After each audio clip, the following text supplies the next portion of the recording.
एक बार फिर से स्वागत है लेटेस्ट न्यू वीडियो में। आज हम बात करने वाले हैं मध्य प्रदेश हाई कोर्ट के अंदर जो फोर्थ क्लास की वैकेंसी निकाली गई है जबलपुर के अंदर, उसका आपको फॉर्म कैसे अप्लाई करना है और अप्लाई करते टाइम आपको किन किन बातों का ध्यान रखना है और उसकी जो अंतिम तिथि रहने वाली है वो क्या रहेगी और इसका जो ऑफिशियल नोटिफिकेशन आया है उसके बारे में मैं बातचीत करूंगा। मध्य प्रदेश उच्च न्यायालय की जो जबलपुर के अंदर जो वैकेंसी निकाली गई थी उसका ऑफिशियल नोटिफिकेशन के बारे में बातचीत कर लेते हैं। ये आपको ऑफिशियल नोटिफिकेशन है, इसका जो लिंक्स है मैं आपको यूट्यूब के डिस्क्रिप्शन में दे दूंगा, वहाँ से आप जाके लिंक पे क्लिक करके इसको चेक कर सकते हैं। तो अपन बात कर लेते हैं मध्य प्रदेश उच्च न्यायालय जबलपुर वैकेंसी विज्ञापन की बात करें तो विज्ञापन आया था 9 मई 2025 के अंदर। मध्य प्रदेश उच्च न्यायालय के मुख्यपीठ जबलपुर, इंदौर और ग्वालियर में चतुर्थ श्रेणी की वैकेंसी है। फिर खंडपीठ इंदौर लेफ्टिनेंट और जबलपुर में वाहन चालक की भर्ती है। 3 पदों पे इसके अंदर भर्ती होने वाली है, लेफ्टिनेंट, ड्राइवर और फोर्थ क्लास वैकेंसी के अंदर। जो इसकी आवेदन करने की तिथि है वो रहने वाली है 13 मई से लेकर दोपहर 12 बजे से। लास्ट तिथि रहेगी आपकी अंतिम तिथि 28 मई 2025 को दोपहर 12 बजे तक इसका आप फॉर्म अप्लाई कर सकते हैं। अगर आपने फॉर्म अप्लाई किया है उसको अगर आप में त्रुटि रह चुकी है तो उसको त्रुटि को सुधारने के लिए आपको डेट दी जाएगी। 29 मई से लेके 1 जून तक आप उसके अंदर सुधार कर सकते हैं। ठीक है। इसकी वैकेंसी की बात करें तो वैकेंसी रहेगी मुख्यपीठ जबलपुर के अंदर 27 वैकेंसी है, जनरल कैटेगरी के अंदर ओबीसी के SC ST तो 45 वैकेंसी इसके अंदर होने वाली है। और इंदौर खंडपीठ फिर ग्वालियर, इस तरीके से आप इसमें चेक कर सकते हैं। ठीक है। वेतन की बात करें तो वेतन रहेगा संबंधित जिला कलेक्टर के आधार पर इसका वेतन डिसाइड किया जाएगा। लेफ्टिनेंट चतुर्थ श्रेणी के लिए रिक्त पदों की संख्या इस तरीके से रहने वाली है, वेतन इस तरीके से रहेगा। इसमें वाहन चालक की जो वैकेंसी रहने वाली है मुख्यपुर जबलपुर के अंदर, उसका जो वैकेंसी का है जनरल कैटेगरी के अंदर 5, ओबीसी और SC ST के अंदर टोटल पदों की संख्या 8 रहने वाली है। वेतन की बात करें तो वेतन रहने वाला है इसके अंदर 5200 से लेकर 20,200, ग्रेड पे 1900 रुपये। ठीक है। फिर जो इसके आयु सीमा की बात करें तो आयु सीमा इसके अंदर क्या रहने वाली है वो बात का चीज कर लेते हैं। चतुर्थ श्रेणी के लिए जो इसके अंदर आपकी शैक्षणिक योग्यता रहेगी वो रहेगी आपकी मिनिमम 8 पास आउट होना चाहिए या 12th, मैक्सिमम 12 पास आउट होना चाहिए। जो आयु सीमा रहेगी 18 से 35 साल के बीच में उसकी एज होनी चाहिए। ठीक है। लेफ्टिनेंट चतुर्थ श्रेणी कोडर के लिए उसके अंदर भी 18 से 35 होनी चाहिए, 10वीं पास आउट होना चाहिए और मैक्सिमम इसके अंदर 12वीं पास आउट होना चाहिए किसी भी स्ट्रीम बोर्ड्स के अंदर। ठीक है। इसी तरीके से वाहन चालक के पास में 10वीं पास आउट होना चाहिए, 12वीं पास आउट और उसके पास में ड्राइविंग लाइसेंस होना चाहिए। एज उसकी बात करें तो 18 से 35 साल उसकी एज होनी चाहिए। और इसके आवेदन शुल्क की बात करें तो आवेदन शुल्क रहने वाला है अनारक्षित वर्ग के लिए 200 रुपये और आरक्षित दिव्यांग अभ्यर्थियों के लिए 100 रुपये इसका आवेदन शुल्क रहने वाला है। इसको अप्लाई आपको कैसे करना है तो अप्लाई करने के लिए आपको ऑफिशियल वेबसाइट www.mpsc.gov.in पर जाना है। वहाँ पे जाके आपको रिक्वायरमेंट पोर्टल से क्लिक करके वहाँ से आप अप्लाई कर सकते हैं। तो सबसे पहले आपको हाई कोर्ट मध्य प्रदेश के ऑफिशियल वेबसाइट पे चले जाना है। वहाँ पे चले जाने के बाद में आपको जो हाई कोर्ट के ऑफिशियल वेबसाइट का URL है वो इस तरीके से रहेगा, exam.mpsc.gov.in पे आपको जाना है। वहाँ पे जाने के बाद में कुछ इस तरीके से यूजर इंटरफेस शो होगा आपको। इसमें आपको यहाँ पे शो हो जाएगा मध्य प्रदेश उच्च न्यायालय मुख्य जबलपुर पीठ की, तो इस पे आपको क्लिक करना है। क्लिक करने के बाद में आपको यहाँ से लॉगिन डिटेल के आधार पे आपको मोबाइल नंबर मांगा जाएगा। इसमें मोबाइल नंबर आपको एंटर करना है, फिर आपको यहाँ पे सेंड OTP पे क्लिक करना है। जैसे मोबाइल नंबर एंटर करेंगे फिर आपको सेंड OTP पे क्लिक करना है, यहाँ पे OTP एंटर करनी है, फिर आपको वेरीफाई एंड लॉगिन वाले बटन पे क्लिक करना है। वेरीफाई एंड लॉगिन पे क्लिक करेंगे, क्लिक करने के बाद में आपके कुछ इस तरीके से यूजर इंटरफेस आपको शो हो जाएगा। इसमें आपका परीक्षा का नाम, इसके अंदर आपको 3 स्टेप के अंदर आपको फॉर्म कंप्लीट करना रहेगा। बेसिक डिटेल ऑफ एप्लीकेंट की आप मांगी जाएगी, फिर आपको डॉक्यूमेंट अपलोड करने के लिए बोला जाएगा। फिर आपके थर्ड स्टेप के अंदर आपसे पेमेंट के लिए बोला जाएगा। जिस भी कैटेगरी से आप फॉर्म अप लगाना चाहते हो उसका आपको पेमेंट कट करके आपको सक्सेसफुली फॉर्म सबमिट करना है। तो अपन बातचीत कर लेते हैं स्टेप नंबर फर्स्ट, जिसके अंदर आपको एप्लीकेंट की जो बेसिक डिटेल मांगी जाएगी। किस पोस्ट के लिए आप अप्लाई करना चाहते हैं वो आपको पोस्ट सिलेक्ट कर लेनी है, जैसे फोर्थ क्लास, ड्राइवर या लेफ्टीमैन। तो मैं अभी फोर्थ क्लास के लिए सिलेक्ट कर रहा हूँ। आपको किस खंडपीठ से लगाना है फॉर्म वो आपको यहाँ पे सिलेक्ट कर लेना है।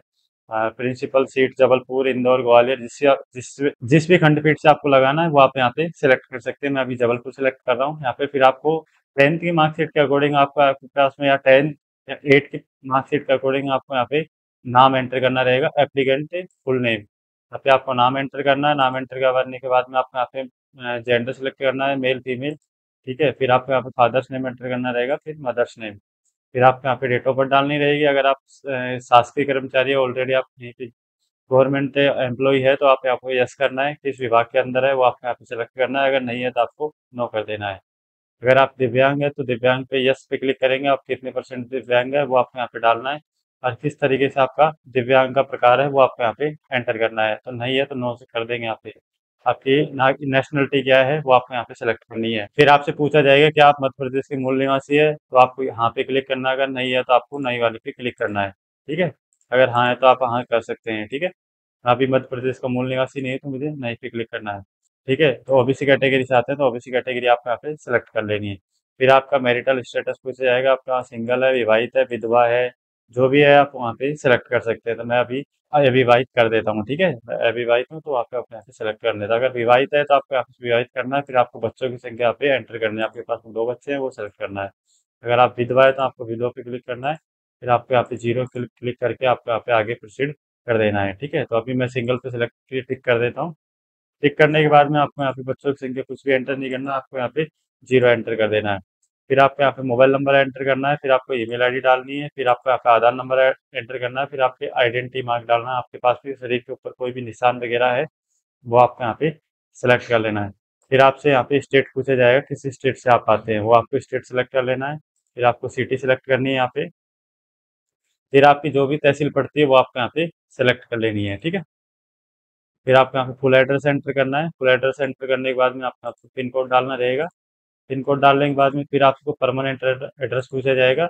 ये आपका करंट एड्रेस हो जाएगा, फिर आपको परमानेंट एड्रेस डालना है इसके अंदर। ठीक है, यहाँ पे मैं एंटर कर देता हूँ। इस तरीके से आप परमानेंट, अगर आपका दोनों एड्रेस सेम है तो आपको यहाँ पे क्लिक करना, दोनों एड्रेस आपके एज इट इज आ जाएगा। ठीक है, फिर आपको शैक्षणिक योग्यता पूछी जाएगी आपकी कि आप क्लास क्या है, आपका बोर्ड का नाम वगैरह। तो आपको यहाँ पे क्लास सेलेक्ट करनी है, 8 पास आउट। तो मैंने अभी यहाँ पे आप देख सकते हैं 4th क्लास के जबलपुर से अंदर लगाया, तो इसके अंदर आपकी मिनिमम जो क्राइटेरिया है वो 8 पास आउट है, तो आपको 8 पास आउट सेलेक्ट करना है यहाँ पे। फिर बोर्ड सेलेक्ट करनी है आपको। फिर आपने कौन सी ईयर में आपने पास आउट किया वो सेलेक्ट करनी है। फिर आपको ग्रेड कितनी परसेंटेज आपकी रही है, रिमार्क के अंदर आपको डालना है पास फेल या सेकंड ग्रेड जो भी है वो आप यहाँ पे डाल सकते हो।